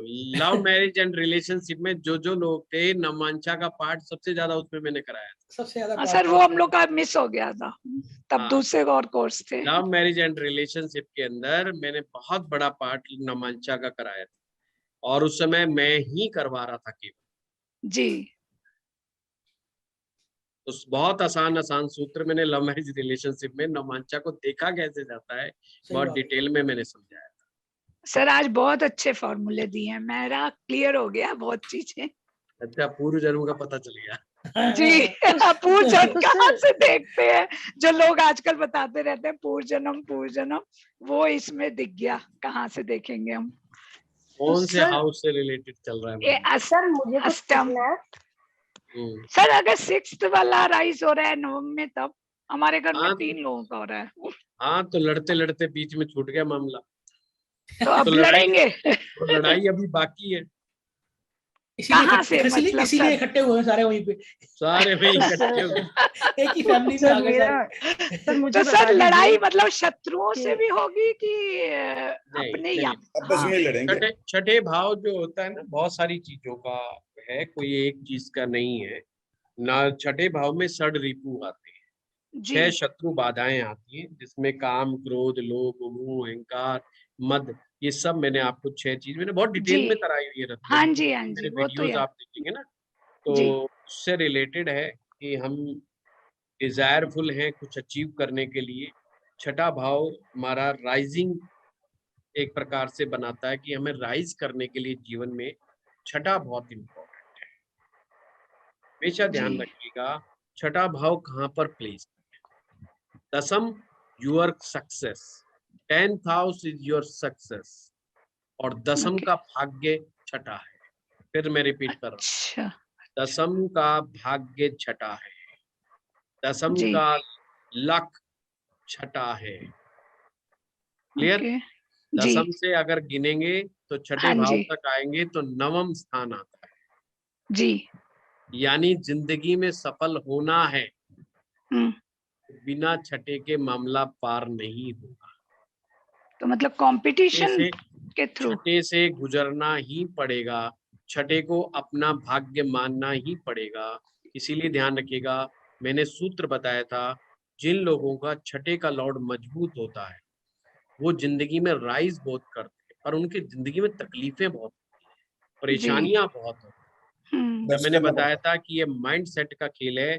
अगर आप चाहते हो जिंदगी में तकलीफें ना आए तो सोचिए, फिर उम्मीद कीजिए कि छठे का लॉर्ड कमजोर हो, और आप चाहते हैं कि मुझे सक्सेस चाहिए, चाहे मुसीबतों को तो मैं सुलट लूंगा, तो छठे का लॉर्ड मजबूत होना चाहिए। अगर आप सोचिए कि जिस व्यक्ति का छठे का लॉर्ड मजबूत है, यानी वो दिखा रहा है कि अगर आप दसम भाव को लगन बना लेते हो तो उसका लक मजबूत हो गया। किसका लक मजबूत हुआ? कर्म का लक मजबूत, उसकी सक्सेस का लक मजबूत हो गया, स्ट्रांग हो गया। और जब भाग्य मजबूत हो गया तो उसको सफलता मिलेगी। यानी कि छठे भाव की ताकत, छठे भाव की शक्ति डिसाइड करती है कि आप जिंदगी में कितने सक्सेसफुल हो, आपको कितना सपोर्ट मिलेगा सक्सेसफुल होने में। 9th house is your support system, always remember. 9th house is your support system. Support system कोई भाई, कोई बड़ा बॉस, कोई गुरु, कोई बड़ा व्यक्ति जीवन में, कोई मित्र। कौन ऐसा व्यक्ति आपके जीवन में होगा जो आपको गाइड करेगा, जो आपको हेल्प करेगा, जो आपको सपोर्ट करेगा। जब आप कर्म कर रहे होते हैं तो कर्म करने के में जब आपको सफलता अचीव करनी होती है तो आपको भी, हर इंसान को एक ऐसा व्यक्ति चाहिए जो उसको सपोर्ट करे, जो उसको कैरियर में सपोर्ट करे। तो जो कैरियर में जो सपोर्ट करने वाले लोग जो मिलेंगे वो छठे से मिलेंगे। समझ रहे हो बात को? तो अगर ये चीज नहीं समझ में आए गोल गोल, तो आप 10th को है ना लगन बना लो। जैसे कई लोग कहते हैं हमारे रोजगार में बरकत नहीं हो रही, हमें परेशानियां आ रही हैं, हमारा काम धंधा नहीं चल रहा है, उसमें दिक्कतें आ रही है। 10th को लगन बना लो कि कर्म में कहाँ गड़बड़ है। कर्म में पहली गड़बड़ तो ये मिलेगी कि उसका भाग्य साथ नहीं दे रहा। अब यहाँ पे बस ये ध्यान में रखना, आपने ये समझना कर्म का भाग्य साथ नहीं दे रहा, यानी कि 9th हाउस जो कि आपका छठा है, वहां कहाँ गड़बड़ बैठी है, वहां कोई सॉफ्ट प्लेनेट है या उसकी जो इक्वेशन है अपने भाव से वो अच्छी नहीं है, क्या है। तो आपको एकदम पिक्चर क्लियर हो जाएगी कि मेहनत करनी है तो मुझे कितनी मेहनत करनी है, मुझे सपोर्ट मिलेगी कि नहीं मिलेगी। जी समझ गए बात? अगर जो लोग कहते हैं कि हमारे जिंदगी में कोई नहीं है यार, कोई मदद करता ही नहीं है, पट्टा हम तो खुद ही लगे रहते हैं, खुद ही लड़ाई लड़ते रहते हैं अपनी जिंदगी की, कोई मदद नहीं पहुंचाता हमें, तो समझ लीजिए कि फिर आपका वो छठे वाला मामला कहीं ना कहीं गड़बड़ है। कोई पाप ग्रह साथ में बैठे। कारक ग्रह और कारक ग्रह, जब भी आप ये कर्म कुंडली देखें, इसे आप कर्म कुंडली कह सकते हैं, मैं इसको हमेशा कर्म कुंडली कहता हूँ। आप अपनी कर्म कुंडली में मंगल और शनि की स्टडी करें जी। अगर आपको मंगल और शनि की स्टडी करनी है, वो लोग जो मेहनत करना चाहते हैं, और जो लोग कहते हैं कि हम कर्म तो करना चाहते हैं पर मेहनत नहीं करना चाहते, काम तो करना चाहते हैं पर वो हार्डवर्क वाला काम नहीं करना चाहते, हम सॉफ्ट वाला दिमागी काम करना चाहते हैं, तो गुरु और बुध को देख लें। समझ में आई? मैं फिर से रिपीट कर रहा हूँ, आप अपनी कर्म कुंडली बनाएं। अगर आप चाहते हैं जिंदगी के अंदर मुझे हार्डवर्क ना करना पड़े, तो देखिए कि गुरु और बुध की क्या स्थिति।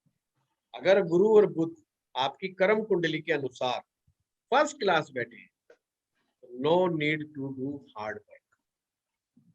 अच्छा। अगर मंगल शनि बैठे तो तैयार हो जाओ, मेहनत मशक्कत करने में सुबह पहले अपने बाल कंगा बाब करके एकदम तैयार बैठो, अपने हार्डवर्क करो, भाग दौड़ करो, मेहनत करो, हर काम करो, आपको सफलता। सर कर्म कुंडली मतलब जो दशम भाव, दसवें भाव को लगन बना के। गायत्री जी बिल्कुल टेंशन में मत आना, ये पुराने लोग हैं इसलिए पुराना राग अलाप देते हैं, तो इसलिए मैंने दसम को लगन बना दिया। तो आप धीरे धीरे हमारे साथ पढ़ते रहेंगे ना, तो आपको समझ में आ जाएगा कि हमने करा क्या है। हम भी पुराने हो जाएंगे उसको सर। लगन बना दिया बस। जी जी, कोई बहुत बड़ा रॉकेट साइंस नहीं है। जी समझ गई सर, थैंक यू हाँ विश्वामित्र जी। सर मैं क्या करता हूँ, कर्म कुंडली की बात चली ना, मैं क्या करता हूँ जनरली, जैसे ना अष्टक वर्ग गाया आपने थोड़ा सा, तो उसमें जो अष्टक वर्ग में मान लेते हैं सबसे ज्यादा पॉइंट जहाँ पे आ रहे हैं ना, सबसे ज्यादा पॉइंट 11वें में, वो जिसका 11वां बन रहा है ना, उसको वाला काम करने को बोल देता हूँ, भाई तू वो काम कर ले, तेरे को इसी में सबसे ज्यादा लाभ होगा। मतलब उसको तो दशम बना ले अपना, या कर्म बना ले, या प्रोफेशन बना ले उस काम उसको, जिसका वो 11th है, तो जनरली वो क्लिक हो जाता है। या मतलब कई बार आदमी वही काम कर रहा होता है, ऑलरेडी सक्सेसफुल है तो। हाँ, अगर कोई व्यक्ति सेटिस्फाइड है और उसके पास एनफ मनी आ रहा है, उसका गुजारा चल रहा है, तो अक्सर ये देखना कि वो अपनी कुंडली के अनुसार ही काम कर रहा है। हाँ ठीक बात है, ये बात बिल्कुल। सर मुझे विश्वामित्र जी की बात समझ नहीं आई, इन्होंने क्या बोला? ज्यादातर कुंडली काम करती है, अभी नहीं आएगी समझ। अभी कोई बात नहीं, वो एडवांस की बात चल रही, कोई बात नहीं, टेंशन। सर टेंशन तो बहुत है, हरी चीजें 2 साल 4 साल लगा के आए हम लोग। कविता जी ऐसा है कि आपका मंगल स्ट्रॉन्ग है, इसलिए आपको टेंशन हो रही है, क्योंकि आपको मेहनत ज्यादा करनी है, मंगल ये बता रहा है। तो आप अभी मेहनत कीजिए, बिल्कुल टेंशन मत कीजिए। सर मुझे भी बहुत टेंशन हो रही है, जो कोई चीज सर के ऊपर से गुजरती है। मंगल और शनि साथ में ऊपर से हैं?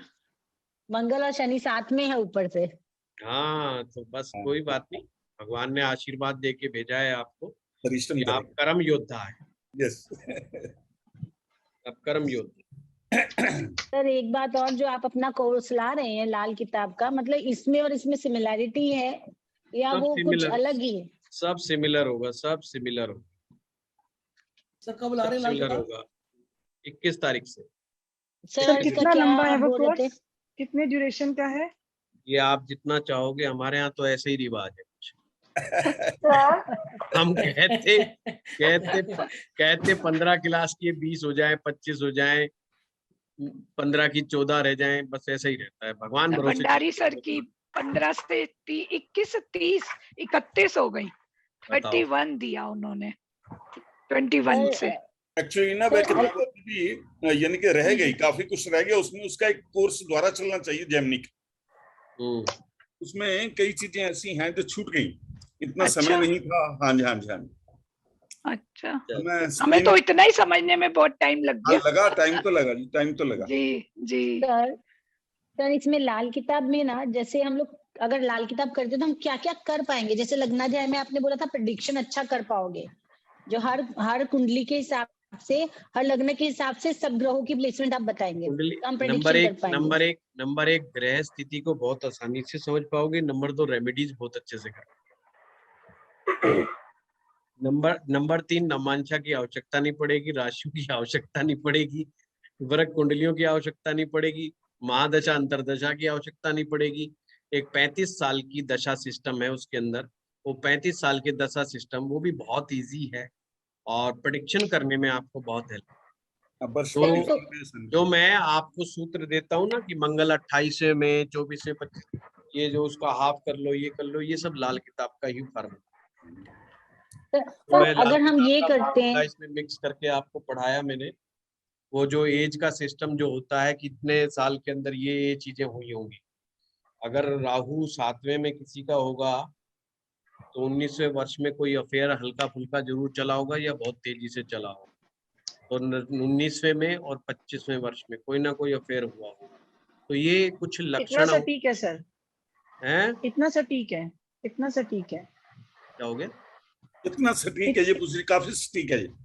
अच्छा, वो चिंता मत करो, सटीकता की टेंशन मत लो, वो हमें होगी टेंशन। जी सर, कंफ्यूजन नहीं होगा अगर हम ये भी करेंगे और वो भी करेंगे तो कंफ्यूजन क्लैश नहीं होगा? मतलब कविता जी, अगर कंफ्यूजन लगेगा तो वही वाली बात है, मैं कहूंगा कि ये आपका अपना वो डिसीजन होगा।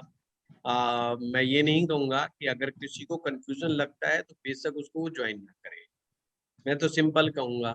मैं पूछ रही हूँ कि कंफ्यूज कोई मिक्स तो नहीं हो जाएगा? ऐसा मुझे नहीं पता। कविता जी, कंफ्यूजन भी तो यही सर बताएंगे, इनसे पूछ लेंगे हम, ये तो हर समय हमारे पास ही रहेंगे।